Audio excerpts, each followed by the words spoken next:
Well, here we are in week 6 of our study. This letter is so rich, we could probably keep going for another 6 weeks. But I hope that you've had a great experience with whoever you've been doing this study with. Imagine being in the original audience and hearing the whole letter in one sitting. We are so blessed to have our own copies of the Bible to be able to sit and study together. Let's briefly touch on the beginning of chapter 6, which is actually a continuation of the household code passage that we talked about in chapter 5 last week. Just as a side note, in case you didn't already know, the chapter numbers, the verse numbers, the subtitles, all of those were added after the fact. So really, verses 1 through 9 should be read with that second part of chapter 5. They're all of one piece.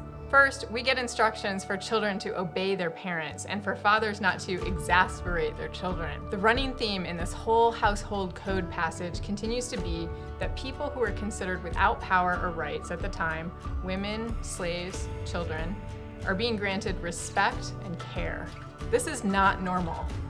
The best word for what Paul is doing here is radical.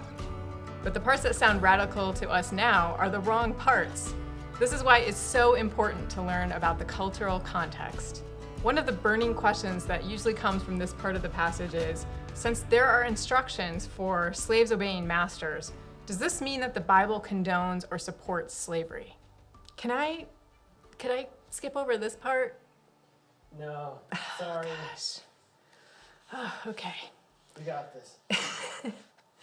Again, we have to take what we're reading into context. Paul is pushing on the boundaries of first century culture as much as he can without creating what would be perceived as an outright social rebellion that would bring the wrath of the Roman Empire down on the heads of the early Jesus movement. What stands out to us, again, is not what would have stood out to the original audience of the letter. Just like it would have gone without saying that wives should submit to their husbands in a time when men had all the authority and status and women had little, it really goes without saying at the time that slaves would obey their masters. Early on in the life of the church, there were probably more slaves in the crowd than masters, and some of the masters actually would have included wealthy women. So the part that would have been most shocking is that Paul addresses masters and tells them everything I just said to the slaves, ditto for you too, and also don't threaten them, since there's no hierarchy or favoritism with God. This isn't a culture built on hierarchy and favoritism. So again, it's important for us to hear this as the original audience did to help us understand it. I know I keep using the word radical, but I can't stress it enough. Paul is introducing what would have sounded to them like some truly crazy ideas about how people should treat each other, and is really pushing up against the social norms and the foundations of their society. He is giving people the Jesus way and trusting that people with hearts being transformed into the likeness of Christ, who are living in Christian community and practicing these things together, would begin to live out these radical ideas in life-changing ways, which would naturally produce the fruit that God is looking for. He's planting the seeds and knowing that they will be fed and watered. To wrap up our challenging passage, why didn't Paul just say, don't have slaves? We don't know that for sure. But we can see that he is introducing many of the concepts that would eventually make slavery repulsive to many Christians. Equality where there was none, unity where there was none, respect, love, self-sacrifice. How can you submit to someone that you own? The masters, husbands, and fathers were being told to care for, love, and even sacrifice for people who would have automatically just served and catered to them. This passage has been misused to justify slavery, but if you're reading it through the cross life of Jesus, that's not what Paul is saying at all. Pause now to answer the questions and read the second half of the chapter, and as you're doing that, remember our 4 commitments for your group.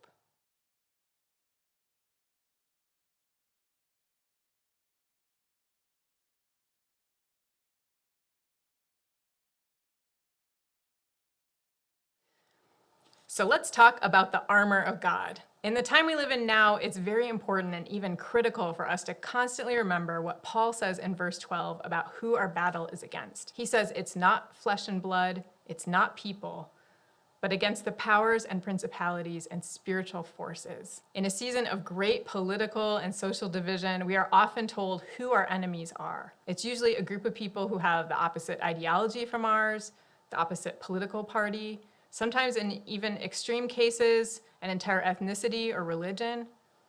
But Paul makes it clear that that's not an option for Christ followers. Every person on earth is capable of turning to God, And in fact, there are many stories of people who have committed terrible acts, repenting and turning their lives to Jesus. We can still stand against people doing terrible things while remembering that they themselves are not the true enemy, and God longs for them to turn to him. The true enemy seeks to destroy and keep people from Christ at all costs. If you grew up in church, you may have experienced either an overfocus on the forces of evil in the world, chalking up even the smallest of bad things to Satan at work, or an underfocus where forces of evil are almost never even mentioned.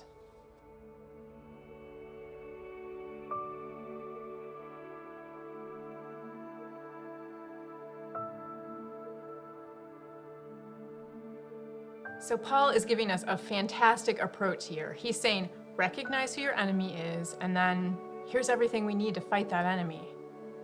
The truth, righteousness, gospel of peace, faith, and salvation are our armor. And the only weapon we need is God's word. God has provided us with all of these things. And that is wonderful news because powers and principalities and spiritual forces are not a tiny enemy. We're to put on the armor of God and we are to pray. Pray in the Spirit on all occasions with all kinds of prayers and requests, Paul says. This is not a one-time deal. We are to treat this seriously, but not live in fear. When it comes to elevating the room, to bringing Christ into every situation, we need to remember that we have an enemy that doesn't want us to do that, and many times will actually oppose us. It's to be expected, and it can actually be a sign that we're on the right track. Pray, wrap yourself up in the armor of God, and don't let the opposition keep you from living the life that Christ wants you to. So this is the end of our study of Ephesians. We hope and pray it's been a blessing to you, but more than that, we hope it's brought joy, energy, and passion to your walk with Christ. This stuff isn't easy, but God has given us a gift in one another. We have our mission, we have the love of God, we have other people to be apprentices to Jesus with and to learn his ways with. We truly have everything we need to bring Christ into every single room and situation we enter. What an exciting journey we have been invited into.